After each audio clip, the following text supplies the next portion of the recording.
ہجرت کا اذن مل چکا ہے۔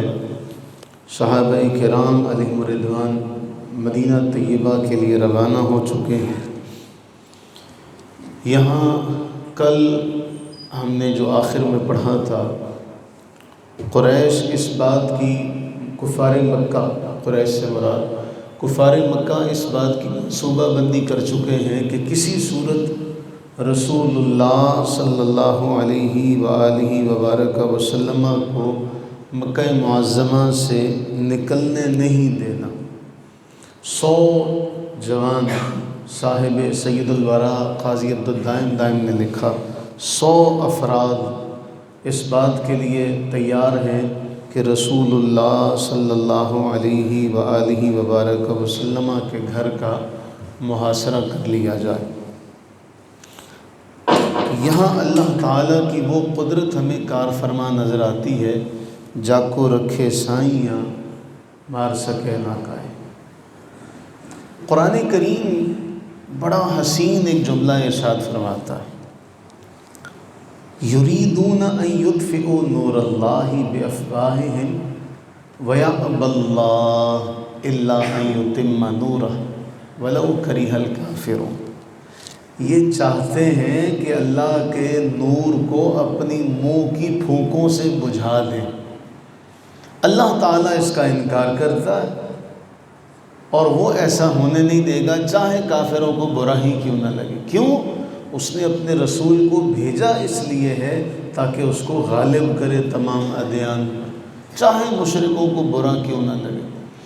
تو یہ کیسے ممکن ہے جسے اللہ تعالیٰ نے لیظہرہ علی الدین کلہ، جسے غالب کرنے کے لیے بھیجا ہو، اللہ تعالیٰ اس کی مدد نہ فرمائے، اسے تنہا چھوڑ دے۔ رسول اللہ صلی اللہ علیہ وآلہ وبارک وسلم اپنے کاشانہ نبوت پر ہیں۔ ابو جہل اپنے ان تمام ساتھیوں کو لے کر اور انہیں اکساتا ہے، انہیں ابھارتا ہے، انہیں جملے کچھ کہتا ہے، کہتا ہے تمہیں پتہ ہے یہ محمد صلی اللہ علیہ وسلم یہ کیا کہتا ہے، یہ تم مارے جاؤ گے تو تمہیں دوبارہ اٹھایا جائے گا، مرنے کے بعد تمہیں دوبارہ زندہ کیا جائے گا، اگر تم اپنے اس دین کو اپناؤ گے نا جو یہ لے کر آئے تو پھر تو تم کامیاب و کامران ہو، نہیں مانو گے تو تم جہنم میں جاؤ گے، جلو گے، وہاں پر ہمیشہ ہمیشہ کے لیے تمہیں عذاب ہوگا۔ یہ کہتا ہے، یہ ایسی باتیں کرتا ہے۔ ابو جہل اپنے ساتھیوں کو اکساتے ہوئے یہ لا رہا ہے، اور جب اس نے آخری یہ جملہ کہا نا کہ اگر تم نہیں مانو گے تو تم جہنم میں ڈالے جاؤ گے، نبی سرور عالم صلی اللہ علیہ وسلم نے اس ایک جملے کو سنا تو اصحاب سیر رکھتے ہیں، حضور فرمایا نعم انا اقول ذالک، نعم انا اقول ذالک انت احدہم، ہاں میں کہتا ہوں اور تو بھی ایک اسی میں سے ہے جنہیں جہنم میں ڈالا جائے گا۔ نبی سرور عالم صلی اللہ علیہ وسلم نے حضرت سیدنا علی المرتضیٰ شیر خدا رضی اللہ تعالی عنہ سے فرمایا کہ رب تعالیٰ نے مجھے یہ اطلاع دی ہے، حکم دیا ہے کہ آپ آج میرے بستر پر سوئیں گے، اور جو چادر میں لیتا ہوں اس چادر کو آپ نے لینا۔ کمال ہے دنیا میں یہ دو ہستیاں، کوئی ان کا اس شرف میں مقابلہ نہیں کر سکتا، ایک کو اللہ تعالیٰ کے نبی سرور عالم صلی اللہ علیہ وسلم کا بستر اور آپ کی چادر ملتی ہے، اور ایک کو اللہ تعالیٰ ذات نبوت، ایک کو نبی سرور عالم صلی اللہ علیہ وسلم کا بستر مبارکہ اور چادر مبارکہ کہ یہاں لیٹ جاؤ۔ اصحاب سیر نے لکھا شاید ہی اتنا بے خوف کبھی حضرت علی سوئے ہوں گے جتنا اس رات سوئے تھے، کیونکہ آج اللہ کے نبی سرور عالم صلی اللہ علیہ وسلم فرما رہے ہیں سو جاؤ، آج تمہیں کوئی خوف نہیں ہوگا۔ اور دوسری وہ ذات جنہیں اللہ نے اپنے محبوب کی معیت کے لیے چنا، حضرت سیدنا صدیق اکبر رضی اللہ تعالی، دونوں کمال۔ یہ یاد رکھیے گا، ہمارے ہاں ایک بالکل واضح طور پہ قرآن فرما رہا ہے لا نفرق بین احد من رسلہ، ہم رسولوں کے درمیان کسی میں بھی فرق نہیں کرتے۔ آدم علیہ السلام، ابراہیم علیہ السلام، موسیٰ علیہ السلام، عیسیٰ علیہ السلام، جتنے بھی انبیاء، ہم کسی کے درمیان فرق منصب رسالت میں منصب نبوت میں سب برابر ہیں۔ ہاں فضیلت کے اعتبار سے سب کا الگ الگ درجہ ہے، لیکن اس میں بھی یاد رکھیں رسول اللہ صلی اللہ علیہ وسلم نے اپنی فضیلت کو اس طرح بیان کرنے سے کہ کسی اور نبی کی شان میں کمی آئے اسے پسند نہیں فرمایا، بلکہ اس کے اوپر بڑے سخت الفاظ آپ نے ارشاد فرمایا کہ جس نے کہا میں یونس سے بہتر ہوں، آپ نے ناراضگی کا اظہار فرمایا۔ حالانکہ اس میں کوئی شک نہیں کہ رسول اللہ صلی اللہ علیہ وسلم سب سے افضل ہیں، لیکن افضلیت کو اس طرح بیان کرنا کہ کسی دوسرے کی فضیلت میں کمی آئے اس کو جائز نہیں۔ جب یہ انبیاء اور رسل کے درمیان جائز نہیں تو صحابہ کرام علیہم الرضوان میں کسی کی فضیلت کو اس طرح بیان کرنا کہ دوسرے کی شان میں کمی آئے یہ کب مناسب ہو سکتا؟ سب اپنی جگہ چند آفتاب و چند ماہتاب۔ اور یاد رکھیے ہر ایک اپنی فضیلت میں دوسرے سے جدا اور ممتاز ہے، کوئی کسی کا فضیلت میں مقابلہ نہیں کر سکتا۔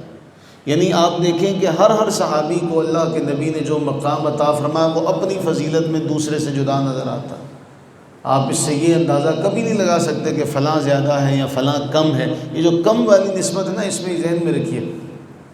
سیدی اعلیٰ حضرت امام احمد رضا فاضل بریلوی رحمہ اللہ کے سامنے کسی نے ایک شعر پڑھا تھا، کسی شاعر نے رسول اللہ صلی اللہ علیہ وسلم کی تعریف بیان کرتے ہوئے کہ شان یوسف بھی گھٹی تو اسی در سے گھٹی، کہ پہلے بڑا چرچا تھا آپ کے حسن کا، آپ کی شان کا، جب رسول اللہ صلی اللہ علیہ وسلم دنیا میں جلوہ گر ہوئے تو آپ کی شان کم ہو گئی۔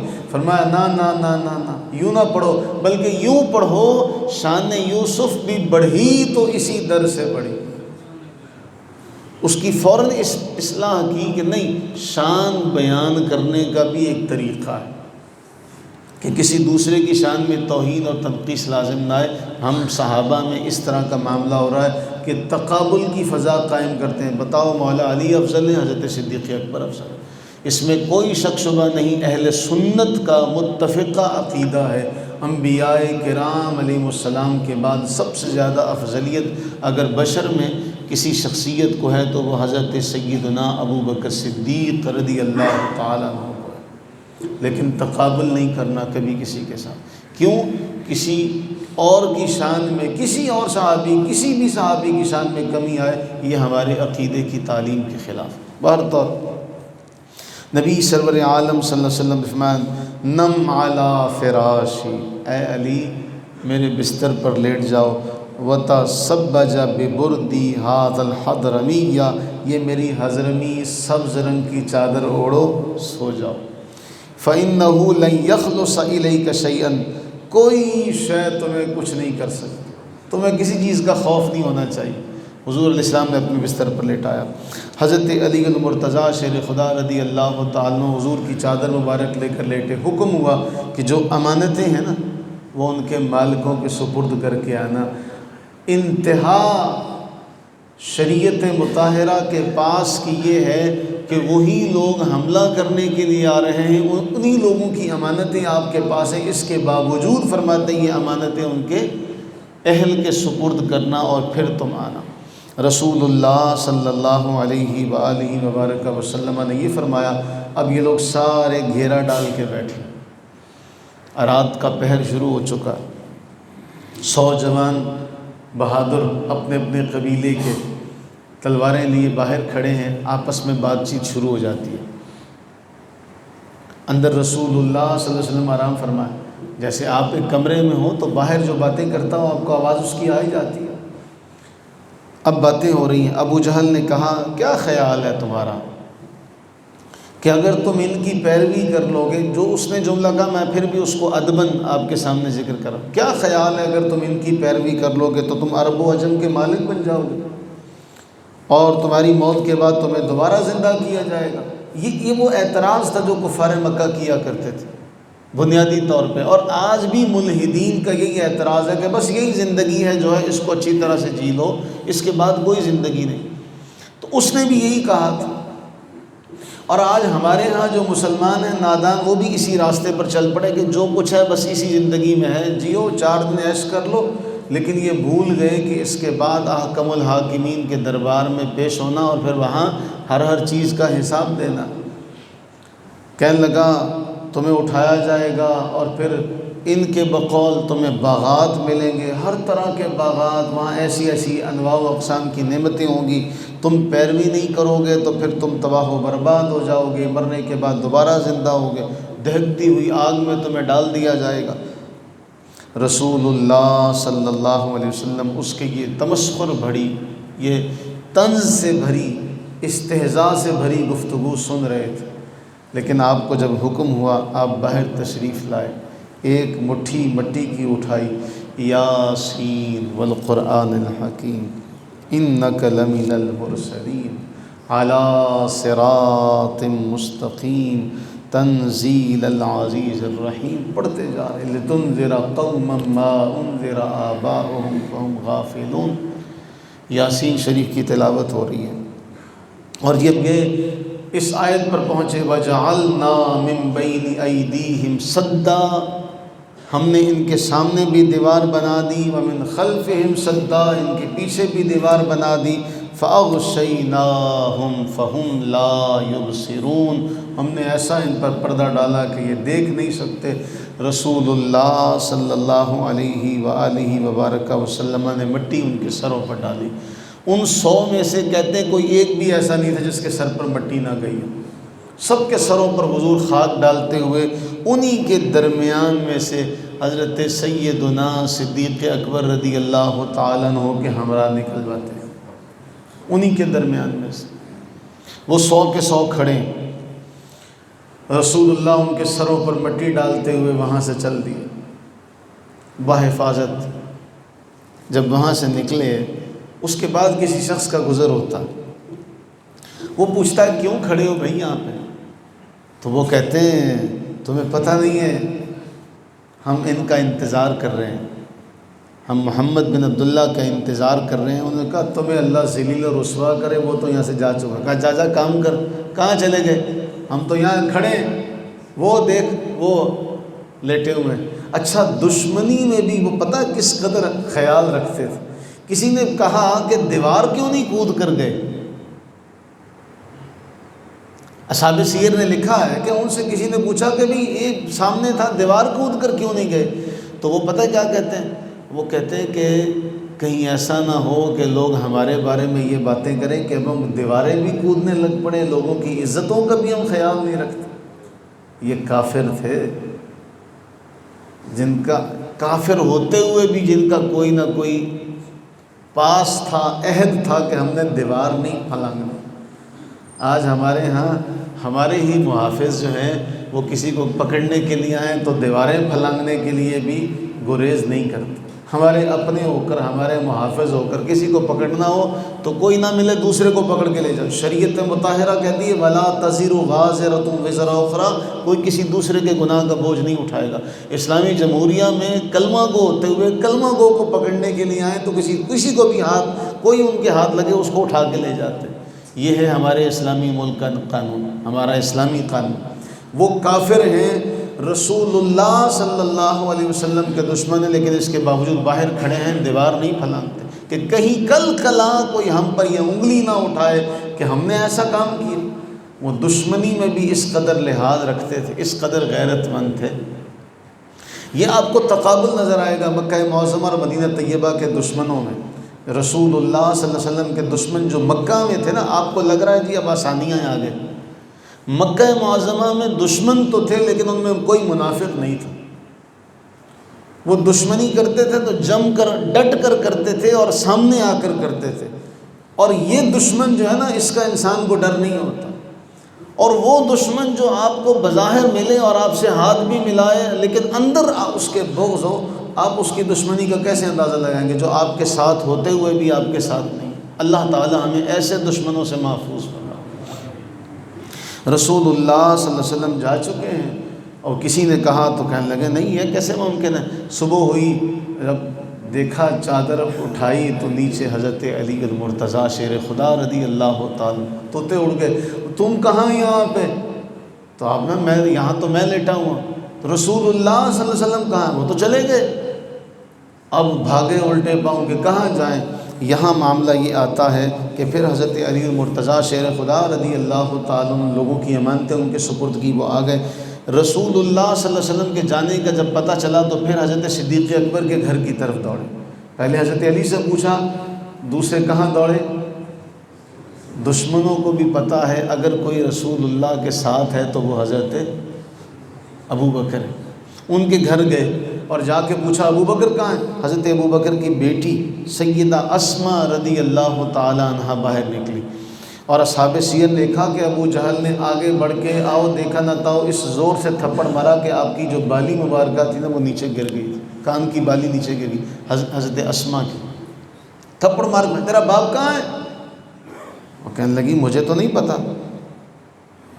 یہ ان لوگوں کا حال تھا. رسول اللہ صلی اللہ علیہ وسلم نے اس قدر حفاظت کے ساتھ انہیں نکلوایا. اب معاملہ یہ ہے کہ رسول اللہ صلی اللہ علیہ وسلم جب مکہ معظمہ سے نکلے، اس لمحے کو اپنے دل میں سمجھنے کی کوشش کیجئے گا. حضور فرماتے ہیں حسرت بھری نگاہوں سے کعبۃ اللہ کو دیکھتے، یہ وہی کعبہ ہے جسے حضور کے جد نے بنایا، یہ وہی کعبہ ہے جس کے متولی آپ کے آباء و اجداد رہے، یہ وہی کعبہ ہے جس کی حفاظت، جس کا انتظام و انصرام آپ کے آباء و اجداد کے ہاتھوں رہا، اور اب آپ اسی گھر کو چھوڑ کے جا رہے ہیں. یہی آپ جانتے نا حجر اسود بھی آپ ہی نے نصب کیا تھا.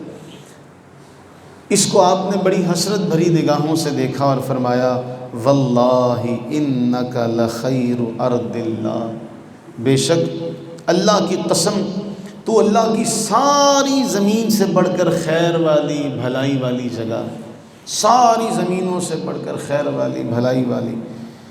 وَأَحَبُّ أَرْضِ اللَّهِ إِلَى اللَّهِ، اللہ کو سب سے محبوب جگہ، سب سے محبوب.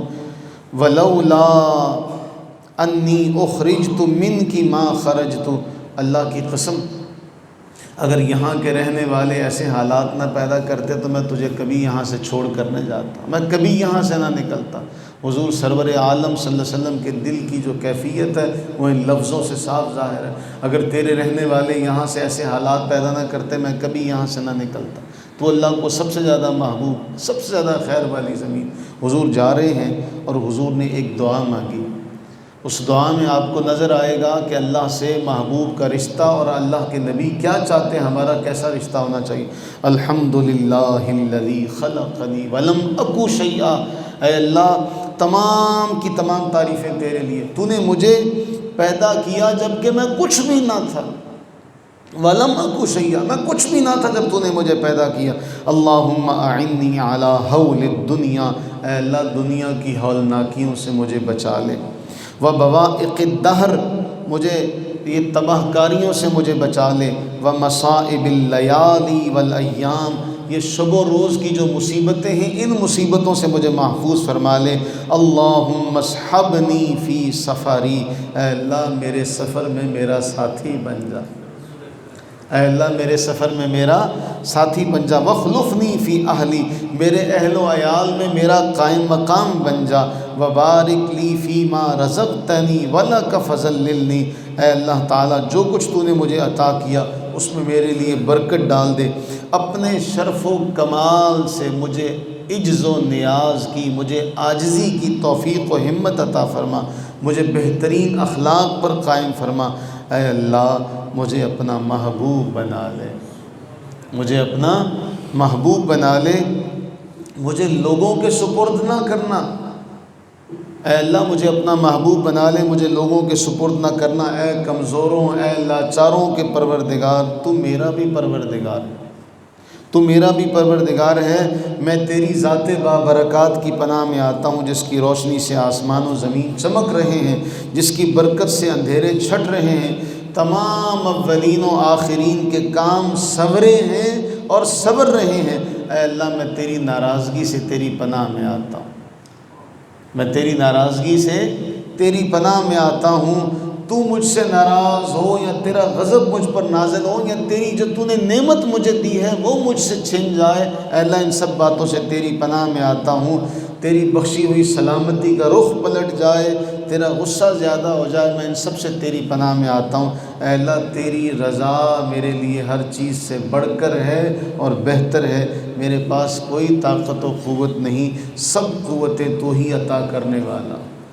یہ نبی سرور عالم صلی اللہ علیہ وسلم کی دعا ہے، اس دعا کو پڑھتے جاتے ہیں۔ اب یہاں میں نے کل بھی ذکر کیا تھا کہ آپ نے جو راستہ شمال کی طرف جانب مدینہ جاتا تھا، اس راستے کو چھوڑ کر جانب جنوب جو جبل ثور ہے وہاں پر نبی سرور عالم صلی اللہ علیہ وسلم نے اپنا پروگرام بنایا وہاں ٹھہرنے کا، اور یہ ساری باتیں پہلے سے پلان کا حصہ تھی جو آپ نے حضرت صدیق اکبر رضی اللہ تعالیٰ عنہ کے ساتھ کیا تھا۔ اب آگے چلتے ہیں۔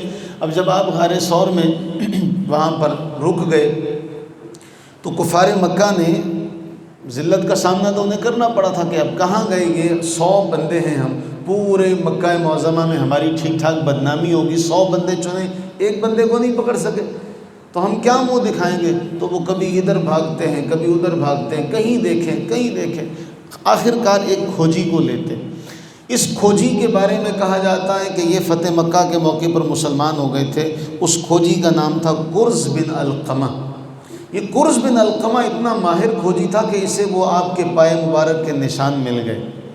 اس نے کہا یہ نشان جا رہے ہیں رسول اللہ صلی اللہ علیہ وسلم کے، حضرت ابوبکر کے پاؤں کے نشان ہیں۔ چلتے یہ غار تک آ پہنچے، اس کے بعد نشان مٹ گئے۔ اب دیکھیے غار کے دہانے پر کھڑے ہیں، نیچے رسول اللہ صلی اللہ علیہ وسلم اور حضرت ابوبکر موجود ہیں۔ حضرت سیدنا صدیق اکبر رضی اللہ تعالیٰ عنہ کو فکر ہے تو اس بات کی کہ میرے آقا کریم سرور عالم صلی اللہ علیہ وسلم کو کوئی تکلیف نہ پہنچے۔ اور جب جا رہے تھے ایک منظر ہے جو اصحاب سیر نے کھینچا، کبھی حضرت ابوبکر آپ کے آگے، کبھی آپ کے پیچھے، کبھی آپ کے دائیں، کبھی آپ کے بائیں، یوں چاروں طرف آپ کے گھومتے ہیں۔ آپ کے گرد جب گھومتے ہیں تو حضور پوچھتے ہیں ابوبکر یہ کیا کر رہے ہو؟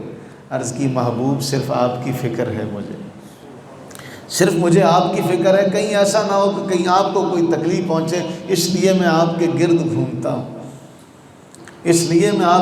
گھومتا ہوں، چاروں اطراف میں، کہیں ایسا نہ ہو کہ یہاں سے کوئی چیز آ جائے، یہ حضرت صدیق اکبر رضی اللہ عنہ کی محبت کا ایک انداز ہے۔ اور جب غار میں پہنچے تو صحیح سند کے ساتھ یہ روایت ملتی ہے، رب تعالیٰ نے ایک بڑا حسین معاملہ فرمایا کہ آپ سارے جانتے ہیں کہ غار کے منہ پر مکڑی نے جالا بن دیا۔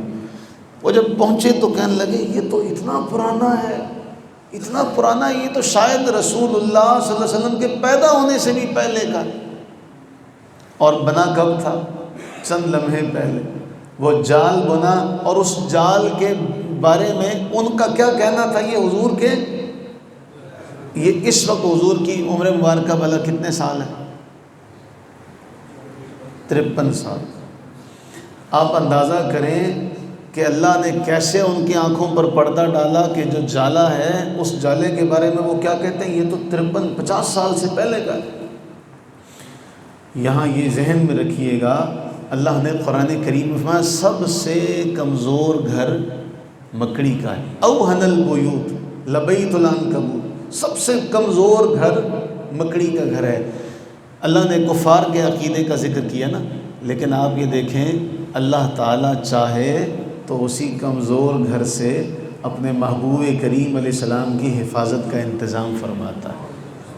اللہ کی حکمتیں وہ میں بار بار کہتا ہوں، وَمَن يَتَّقِ اللَّهَ يَجْعَلْ لَهُ مَخْرَجًا وَيَرْزُقْهُ مِنْ حَيْثُ لَا يَحْتَسِبُ، جو اللہ سے ڈرے اللہ اس کے لیے ایسے راستے نکالتا ہے کہ اس کو خبر بھی نہیں ہوتی کہ کہاں سے مجھے اللہ رزق عطا فرما رہا ہے۔ بہرحال یہ یہاں ٹھہرے، اور اس سارے معاملے میں آپ جانتے ہیں کہ حضرت صدیق اکبر رضی اللہ عنہ ڈرتے ہیں اور حضور سے عرض کرتے کہ مجھے آپ کی ذات کا خوف ہے، اور قرآن کریم وہاں فرماتا اِلَّا تَنْصُرُوهُ فَقَدْ نَصَرَهُ اللَّهُ إِذْ أَخْرَجَهُ الَّذِينَ كَفَرُوا ثَانِيَ اثْنَيْنِ، وہ دو میں سے دوسرا، إِذْ هُمَا فِي الْغَارِ، جب وہ دونوں غار میں تھے، إِذْ يَقُولُ لِصَاحِبِهِ، جب وہ اپنے صاحب سے، اپنے دوست سے کہتے ہیں لا تحزن ان اللہ معنا، گھبراتے کیوں ہو، ہم دو کا تیسرا اللہ ہے، ان اللہ معنا، ہم وہ دو ہیں کہ ہمارے ساتھ تیسرا اللہ ہے۔ اللہ فرماتا ہے میں نے اپنی سکینت بھی نازل کی، میں نے ان کی تائید بھی کی، ایسے لشکر سے جو نظر نہیں آتا۔ یوں یہ 3 دن رہے۔ اب یہاں نبی سرور عالم صلی اللہ علیہ وسلم جب حضرت ابوبکر کے ساتھ ہیں، حضرت صدیق اکبر نے اپنے بیٹے کی ذمہ داری لگائی تھی دن بھر کی خبریں سننا اور رات کو آ کے بتانا۔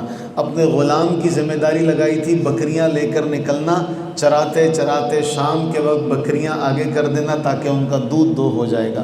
اپنی بیٹی کی ذمہ داری لگائی تھی کھانے کے حوالے سے، کھانا بنانا، کھانا لے آنا۔ اچھا، اب اس میں یہ ہے کہ جب وہ کھانا بنا لیتی ہیں، جب وہ کھانا باندھنے لگتی ہیں تو کوئی چیز باندھنے کے لیے ساتھ نہیں ہے، تو آپ نے اپنا کمر کا جو پٹکا تھا نا وہ اتارا، اس کے 2 ٹکڑے کیے، ایک سے ایک باندھا، دوسرے سے پھر اپنا کمر بند باندھ لیا۔ رسول اللہ صلی اللہ علیہ وسلم، ان کا نام پڑا 2 پٹکوں والی۔ حضور نے فرمایا یہ انہیں جنت میں بھی 2 پٹکوں سے نوازا جائے گا۔ یہ آپ کی حضرت صدیق اکبر کا سارا گھرانہ نبی سرور عالم صلی اللہ علیہ وسلم کی خدمت میں لگا ہوا ہے، بیٹا بھی، بیٹی بھی اور آپ کا غلام بھی۔ اور رسول اللہ صلی اللہ علیہ وسلم کے حوالے سے پتہ، اس خدمت کے حوالے سے حضرت عمر کیا فرماتے ہیں؟ حضرت عمر فاروق رضی اللہ عنہ فرماتے ہیں اللہ کی قسم سیدنا ابو بکر کی ایک رات، ایک دن، سیدنا ابو بکر کی ایک رات اور ایک دن عمر اور اس کی آل سے بہتر ہے۔ پتہ کہتے ہیں وہ جو رات ہے وہ وہی ہے ہجرت والی، جو آپ کی رات میری ساری آل سے، عمر کی آل سے بہتر ہے۔ یوں یہ معاملہ ہوا۔ اسی بنا پر اور پھر آگے آپ سارے جانتے ہیں ایک اور واقعہ بڑا یہ ہوا کہ ان کے جو حضرت ابوبکر کے جو والد تھے، عمر کافی تھی، آنکھوں سے کمزوری تھی، نابینا ہو چکے تھے، تو کہنے لگے حضرت ابوبکر کی بیٹی سے، اپنی پوتی سے، مجھے لگتا ہے تیرا ابا سب لے گیا، کچھ چھوڑ کے نہیں گیا۔ وہ 5 یا 7 ہزار درہم تھے جو حضرت ابوبکر لے گئے تھے اپنے ساتھ، اور حضرت اسما کہتی ہیں اللہ کی قسم گھر میں کچھ چھوڑا ہوا نہیں تھا۔ میرے دادا کہتے ہیں تمہارے ابا نے کچھ نہیں چھوڑا، مجھے لگتا ہے سارا لے گئے۔ حضرت اسما نے جہاں وہ اپنے گھر کا روپیہ پیسہ رکھتے تھے وہاں چند مٹی کے پتھر کے چند ٹکڑے لیے اور وہاں پہ رکھ کے اوپر کپڑا ڈال کے دادا کا ہاتھ لگا، نہیں نہیں دادا، میرا ابا تو بڑا مال چھوڑ کے گیا، میرا ابا تو بڑا مال چھوڑ کے گیا، اچھا تیرے لیے، تمہارے لیے کافی ہو گئی۔ اصحاب سیر نے لکھا کہ حضرت صدیق اکبر رضی اللہ عنہ نے اس قدر حضور سے جانثاری کی۔ اب یہ 4 افراد ہیں کل، رسول اللہ صلی اللہ علیہ وسلم، حضرت سیدنا ابوبکر صدیق رضی اللہ تعالی، تیسرے عبداللہ بن اریقط جن کا میں نے ارقد کل ذکر کیا تھا، جو راستہ بتانے کے ماہر ہیں، چوتھے رسول اللہ صلی اللہ علیہ وسلم نے حضرت ابوبکر کے جو خادم ہیں عامر بن فہیرہ، یہ جس اونٹنی پر نبی سرور عالم صلی اللہ علیہ وسلم سوار ہیں اس کا نام یا تو قصوہ ہے یا اس کا نام جدعہ ہے۔ یوں یہ اصحاب نفوس جو ہیں یہاں سے نکلتے ہیں ہجرت کر کے، اور ایسے راستے سے جو غیر معروف راستہ ہے، جو غیر معروف راستہ تاکہ کسی کا ذہن نہ آئے، یہاں سے نکلتے ہیں۔ اب جب نکلے تو راستے میں ایک اور منظر بھی آتا ہے، سراقہ بن مالک اس وقت مسلمان نہیں تھے، سراقہ بن مالک کو پتہ چلتا ہے یہاں سے جا رہے ہیں، اور وہ کہتا ہے بیٹھے تھے تو ہمیں کسی نے آ کے کہا او یہاں سے میں نے ان 4 لوگوں کو جاتے دیکھا، کہتا ہے میں نے کہا نہیں نہیں کوئی اور ہوگا وہ، تاکہ یہاں لوگوں کو تھوڑی دیر بعد سراقہ اٹھتے ہیں، اٹھ کے اپنے گھوڑے کو ایر ماری، نکل پڑے۔ پہلی بار یہ ہوا کہ گھوڑا زمین پر گرا۔ جب گھوڑا زمین پر گرا تو اس زمانے میں وہ لوگ فال لیا کرتے تھے، فال نکالی تیر سے، تیر کے ان کے پاس ترکش تھا، اس میں تیر ہوا کرتے تھے کہ اگر یہ تیر نکلا تو سفر کریں گے، یہ تیر نکلا تو سفر نہیں کریں گے۔ اپنے عقیدے کے مطابق تیر نکالا فال کے لیے تو اس میں بھی فال یہ نکلی کہ یہ سفر ٹھیک ہے نہیں ہے، لیکن 100 لالچ ہے نا ان کا۔ اب وہ سارا معاملہ پیچھے چل پڑا۔ اصحاب سیر لکھتے ہیں اتنا قریب پہنچا کہ رسول اللہ کی قرات کی آواز اس کو سننے لگی۔ حضور مسلسل قرات کرتے جا رہے ہیں، حضرت صدیق اکبر رضی اللہ تعالی پیچھے مڑ کے بار بار دیکھتے، بار بار پیچھے مڑ کے دیکھتے۔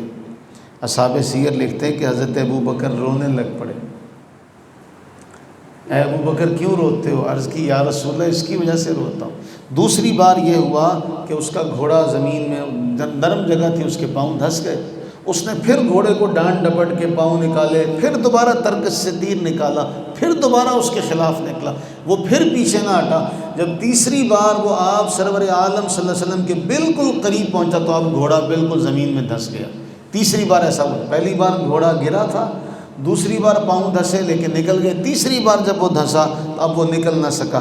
اب وہ کہتا ہے کہ میں نے انعام کا لالچ کیا، لیکن میں آپ سے معافی چاہتا ہوں، اور میں نے دیکھ لیا کہ کوئی ایسی شے ہے جو آپ کی مدد کر رہی ہے، آپ اللہ کی حفاظت اور اس کے حصار میں ہیں، مجھے معاف کر دیں، میں معافی چاہتا ہوں۔ رسول اللہ صلی اللہ علیہ وسلم سے جب التجا کی، معافی کی، تو رسول اللہ صلی اللہ علیہ وسلم نے دعا فرمائی، گھوڑے کے پاؤں نکل گئے، اس کو نجات ملی۔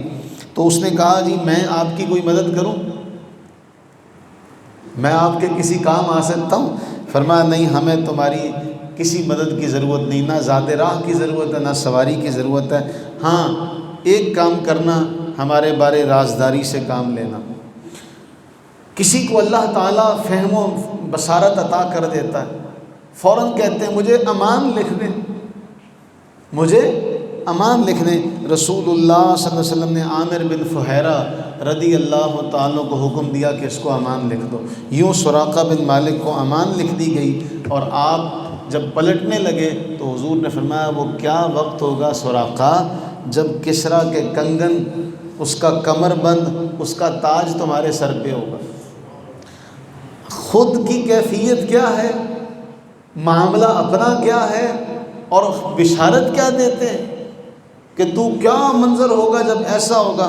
حضرت عمر فاروق رضی اللہ تعالیٰ کے دور مبارکہ میں جب اللہ تعالیٰ نے مسلمانوں کو فتح سے نوازا اور کسریٰ کے کیسر کے وہ علاقے سارے فتح ہوئے اور مسجد نبی کے صحن میں ڈھیر لگا ہوا تھا، فرمایا بلاؤ سراقہ کو، کہاں ہے وہ سراقہ؟ یہ 8 ہجری میں مسلمان ہوئے تھے، دل سے تو اس وقت ہی ہو گئے تھے نا، دل تو اس وقت ہی مائل ہو گئے تھے، لیکن باقاعدہ اسلام 8 ہجری میں لائے، جب ڈرتے ڈرتے حضور کے پاس آئے، جی میرے پاس بھی کچھ لکھا ہوا ہے، پتہ نہیں یہ اس کی کوئی آپ اس کی یاد بھی رکھیں گے نہیں؟ حضور میں آج تو دن ہی وفا کا ہے، عہد پورا کرنے کا، لاؤ تمہارے لیے امان ہے۔ اور حضرت عمر کے دور میں جب کیسر و کسریٰ کے سارے مال و دولت کو مسجد نبی کے ڈھیر میں، مسجد نبی کے صحن میں ڈھیر کر دیا گیا، تو حضرت عمر نے کہا تھا اے سراقہ اپنے بازو اوپر اٹھا کے دکھاؤ۔ کنگن پہنا دیے اور کنگن وغیرہ پہنا کے کہا لو دکھاؤ لوگوں کو اپنے بازو۔ اللہ تعالیٰ ایسے اپنے دین کو غالب کرتا، اللہ تعالیٰ یوں اپنے دین کو غالب کرتا ہے۔ اور موقع غنیمت تھا جب یہ سراقہ مسلمان ہوئے نا 8 ہجری میں، ایک سوال انہوں نے کیا تھا ہمارے لیے بہت اہم ہے۔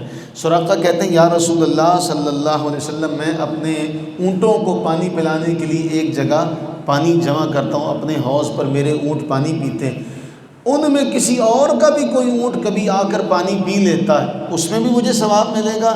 تو اللہ کے نبی سرور عالم صلی اللہ علیہ وسلم نے فرمایا ہاں، ہر تر جگر رکھنے والے کے ساتھ نیکی کرو گے تو اس کا تمہیں اجر ملے گا، ہر تر جگر والے کے ساتھ نیکی کرنے کا اجر ہے۔ یہاں بہت سارے ایسے واقعات ہیں جو اس سفر میں پیش آئے، جو ہم چھوڑے جا رہے ہیں وقت کی تنگی کے باعث، لیکن آخری واقعہ سنا کے ہم آج کا مکمل کرتے ہیں۔ اصحاب سیر نے لکھا اور حدیث پاک میں آتا ہے، حضرت سیدنا صدیق اکبر کو یہ معاملہ اور یہ مقام ملا کہ رسول اللہ صلی اللہ علیہ وسلم نے اونٹ پر اپنے پیچھے بٹھایا، حضرت ابو بکر پیچھے بیٹھے ہیں اور فکر اتنا ہے کہ پریشانی ہے، اب سارے راستے میں کوئی ملتا ہے، اے ابو بکر یہ آگے کس کو بٹھایا ہوا ہے؟ یہاں میں ایک بہت اہم کتاب ہے، ایک نشست ہم ایسی ضرور رکھیں گے جس میں ہم سیرت کی کچھ کتابوں کا تذکرہ کریں گے۔ سیرت کے سچے موتی کتاب میں کمال کے موتی پروئے صاحب کتاب میں،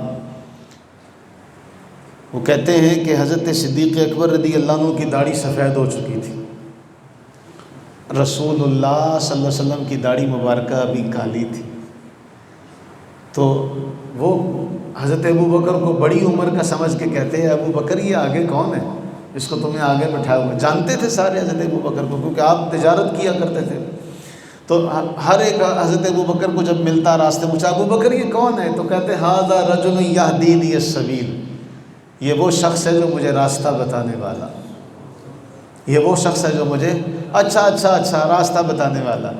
حضرت ابو بکر کہتے ہیں یہ مجھے اس راستے کی طرف لے کر جانے والا ہے جو صراط مستقیم ہے، لیکن سننے والے کیا سمجھتے؟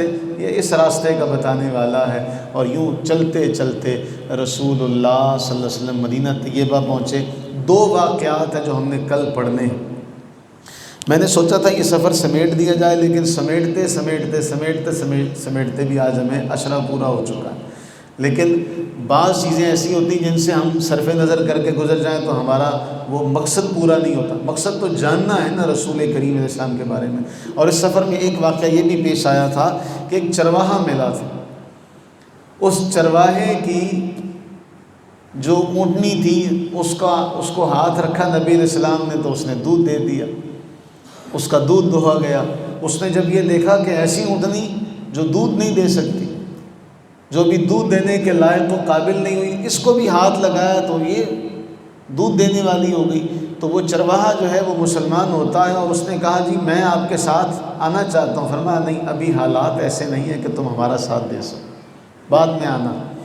رسول اللہ صلی اللہ علیہ وسلم سے تنگ کرنا، اسے آزمائش میں ڈالنا اس کے لیے جائز نہیں سمجھا۔ دو واقعات، ایک تو ہے ام معبد رضی اللہ تعالی عنہا کا واقعہ، اور دوسرا حضرت سیدنا بریدہ رضی اللہ تعالیٰ عنہ کا واقعہ۔ یہ دو ہجرت کے سفر کے بڑے اہم واقعے ہیں، یہ کل ہم انشاءاللہ پڑھیں گے۔ اللہ سے دعا فرمائیں اللہ تعالیٰ اس ذکر پاک کا صدقہ ہم سب پر اپنی رحمتیں برکتیں نازل فرمائے، ہمیں اپنی محتاجگی کے علاوہ ہر ایک کی محتاجگی سے محفوظ و معمول فرمائے، آمین ثم آمین۔